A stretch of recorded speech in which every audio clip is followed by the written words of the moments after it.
86 mahasiswa setia Trinitas Ambon di wisuda. Sekolah Tinggi Ilmu Administrasi Negara Setia Trinitas Ambon mewisudakan sebanyak 86 orang mahasiswa, terdiri dari 13 wisudawan program studi administrasi bisnis serta 17 wisudawan jurusan administrasi publik. Wisuda 86 mahasiswa itu dilakukan dalam rapat senat terbuka luar biasa. Wisuda sarjana ke-35 periode pertama tahun 2009 berlangsung di Gedung Katolik Center Ambon Sabtu pagi. Direktur Setia Ambon Ferdinand Renyut berjanji lembaga pendidikan ini akan ditingkatkan akreditasinya dari CKB.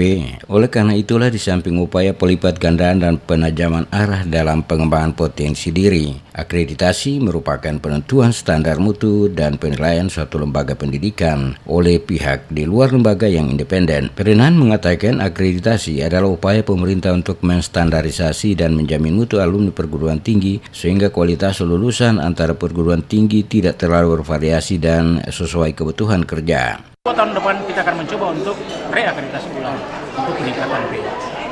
Memang tujuannya kita B adalah untuk supaya membuka program pasca sarjana yang diinginkan oleh para alumni.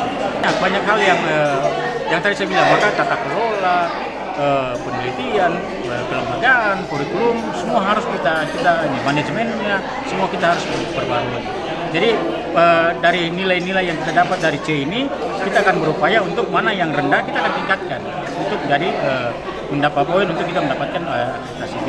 Gubernur Maluku Said Assegaf dalam sambutan dibacakan staf ahli Gubernur Bidang Pembangunan Ekonomi Keuangan Roni Sam Walter Tairas mengatakan, sebagai institusi pencetak agen-agen perubahan, Setia Trinitas Ambon diharapkan melaksanakan program-program yang mengarah kepada perubahan internal baik dalam sistem perkuliahan maupun sistem belajar mengajar. Menurutnya, perubahan perlu dilakukan agar ke depan Setia mampu mengikuti perkembangan dunia luar yang semakin cepat dan menjadi perguruan tinggi yang mampu bersaing di era yang lebih kompetitif. Dikatakan, isu-isu strategis yang berkembang seperti otonomi daerah, politik dan demokratis, kewirausahaan dan sebagainya turut mewarnai penguatan organisasi perguruan tinggi akhir-akhir ini. Untuk itu, momentum wisuda yang digelar merupakan bukti bahwa Setia Trinitas Ambon tetap berkomitmen untuk terus membenahi diri dan berupaya menghasilkan SDM yang berkualitas serta memiliki daya saing di bidangnya masing-masing, bahkan mempunyai kualifikasi kemampuan lulusan yang memiliki integritas pengetahuan dan keterampilan yang memadai.